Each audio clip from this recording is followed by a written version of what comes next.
Kasi nga, minsan tayo maligo, ganon.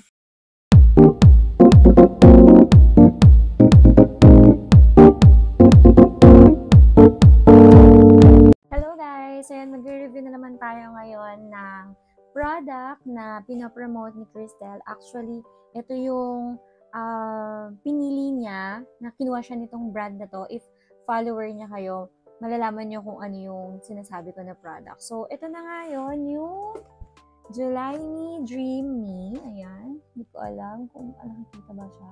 Ayan, July Me, Dream Me. Ayan, sobrang tagal ko nang gusto nito guys kasi sobrang bet na bet ko talaga yung mga vlog ni Cristel. And then, kinuha siya na brand ambassador ni July Me kasi ito yung laging niyang ginagamit sa Korea. And then, ito na ngayon. Ito yung, tapos kinuha siya ni July Me and then, siya yung namili nung scent na para sa kanya. So, siya talaga yung naging brand ambassador and then, ito siya yung pumili ng mismong scent na to. So, ang tagal ko siyang bago ko siya nabili kasi hinintay ko pa yung sale dun sa Shopee kasi I think this is worth 2,500. So, medyo pricey siya kung titignan mo if for shampoo lang, for treatment, ganyan. Pero, ayun nga, gusto ko siyang itry kasi yung mga pinopromote niya dati ng mga July Me na shampoo, sobrang bango daw talaga. So, ayun, kailangan natin maging mabango paminsan-minsan, ganon. So, tinry ko siya, nabili, and then, guess what? Nabili ko siya ng, I think, 1,500 something. Basta mga 1,500 lang. Ilalagay ko yung link dyan sa baba. Kasi 10-10 ata, or ay 9-9 ata nung time na yun. So, napakalaki ng discount. So, ginrab ko na yung opportunity te. Ayan. So, start muna tayo dun sa packaging. Sobrang ganda nung packaging niya. Pagdating niya pa lang, grabe, sobrang in love na ako dito. Pero nandito pa yan ha. Nung dumating siya sa akin, ito yung pinaka-packaging niya. And then, naka-bubble wrap pa siya. Sobrang kapal ng karton niya. Ayan. Nakalagay dito, July Me Special Perfume Hair Set Dream Me. We hope the time you spend with July Me remains as a fragrant and delightful memory. So, yan. Lagi niya pinopromote kung follower niya kayo. Alam niyo yung scent na to or yung product na to. And then, sobrang ganda nung nalagyan niya. As in, kung maghahanap ka ng kung pang-regalo for December, pwedeng mo rin siyang pang-regalo. So, nagamit ko na siya matagal. Ginamit ko muna siya bago ko siya i-review ngayon. Ayan, meron din siyang photo card. Photo card ba tawag dito? Ayun. So, kung fan ka ni Miss Cristel Fulgar, ayan, meron siyang sign dito. And then, I hope you like the fragrance as much as I do. Thank you for the support. Sending you all my love.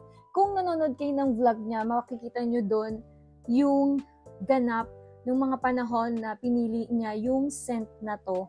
And then, bago siya i-produce. So, siya talagang namili ng scent na to. So, tignan natin kung pareho ba tayo ng gusto sa scent ni Cristel Fulgar. So, ayun, ang laman nito, guys. Ito na siya, yung photo card. Nandito sa loob yan. Ayan, sobrang ganda niyan. Tapos, ayan, nandito lahat. Nakalabas na siya kasi ginagamit ko na siya ngayon. Ayan. Yung Dreamy Hair Treatment. And then, ayan, made in Korea to, guys. Ito yung ginagamit niya na brand kapag nandun siya sa Korea. Perfume Hair Shampoo. And then, Dreamy Hair Essence. And then, Perfume Non-Wash Hair Pack. Ayan. Ito talaga yung gusto natin, mga besh. Ayan. Ayaw na, hindi tayo marunong gumamit ng Ayan.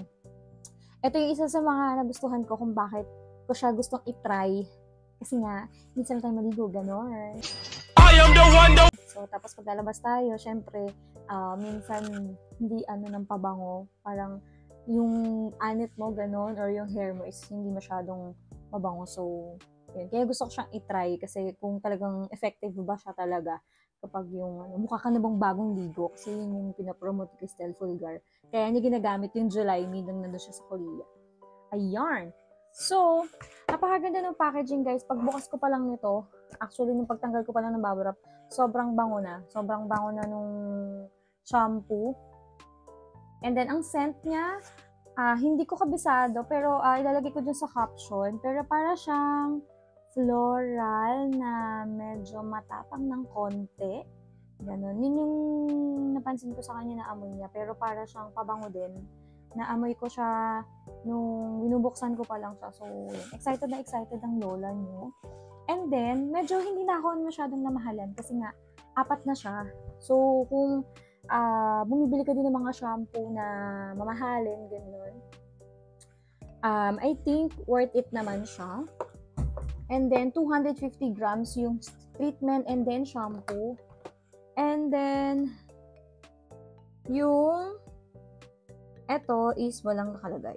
Walang nakalagay. And then, yun lang. Hindi ko lang siya masyadong, kasi maintindihan. So, kailangan mo pang mag-aral ng Korea. Yan. Kasi Korea yung mga nakalagay sa likod. So, nakalagay lang yung pinaka-pangalan niya. Yan, Dreamy. Sobrang bet na bet ko yung kulay. Napakaganda ng kulay. Ganon. BTS, Swifties, ganon. Ayan. Tapos nakalagay din yung expiration niya dito. So, complete naman siya. Ang medyo hinanap ko lang dito, though, I think, medyo common sense naman siya. Na kung paano yung pagkakasunod-sunod. So, I think yun nga, shampoo muna, and then hair treatment, good as parang conditioner siya. Ayan. Good as parang conditioner siya. And then, yung non-wash hair pack, yun nga, pag yung hindi ka naligo, ganun, tapos gusto mo medyo mabango ka, may ligo ka, ganun, bagong ligo ka, yun yung gagamitin mo. And then, tong hair essence. Hair essence, ito yung parang ginagamit ko siya. Ayan, pwede ko siyang gamitin ngayon. Ayan siya. Yung para siyang leave-on. Kung nagli-leave-on kayo, mga panahon natin, guys, yung mga 90s, gano'n, leave-on. Parang gano'n siya. Pag gusto mo siyang medyo parang ma-enhance pa yung buhok mo kapag lumabas ka. Tapos pag tuyo, diba? Parang kang naka-rebond, gano'n. Ayan, ang comment ko lang dito, dun sa amoy niya, mabango siya, pero for me, masyado siyang mabango, sobra siyang bango na to the point na para kang actually napansin ko siya nung ginagamit ko siya. Tapos nagbasa ako ng reviews sa Shopee, then may pareho din na nakapansin nun. Para siyang yung bagong rebond, yung amoy ng parang bagong rebond, bagong salon. Though meron tao na gusto yun yung parang amoy kang galing ng salon, amoy parang nagpa-rebond, ganun. So depende rin sa type natin, guys. Pero ako, yun lang yung napansin ko sa kanya. Parang hindi ko siya masyadong nabetan yung parang medyo matapang siya na amoy. Hindi siya siguro yung scent for me. Kaya gusto ko itry yung iba nilang shampoo. Kasi, yun, marami pa naman silang ibang variant. So, tapos, ayun, yun lang. Mabango siya, pero nga hindi ko siya masyadong bet. Hindi ko siya kasundo. Pero, eto guys, ginamit ko siya kagabi. So, yun, bago ko nga siya reviewed. Kaya ang tagalan ako bago ko siya i-review kasi minsan nakakalimutan kung mag-video na bukasan.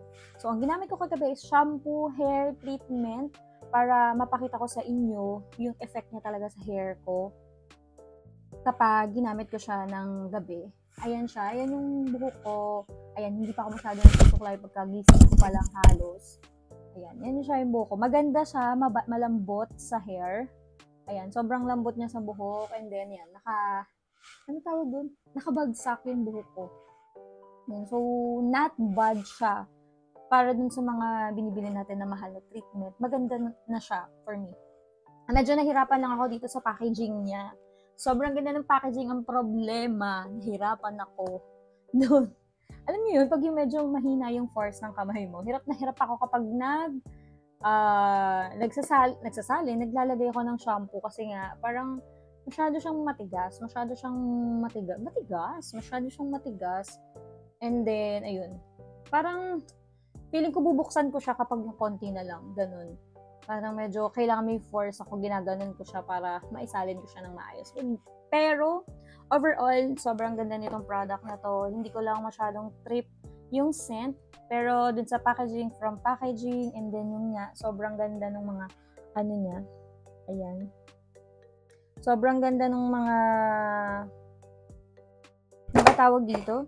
Yung packaging niya, and then, yun nga, may photo card pa ni Miss Cristel Fuga. So, ayun, must try din naman siya, guys. Lalagay ko na siya sa caption sa baba para ma-try nyo siya, and then, yun nga, maabangan nyo kung mag-sale siya. So, ayun na nga, guys. If ever na meron kayo experience with July, pwede kayo mag-comment dyan sa baba. And then, please don't forget to like, subscribe, and ring your notification bell para ma-update kayo sa mga susunod nating videos. Thank you! Bye!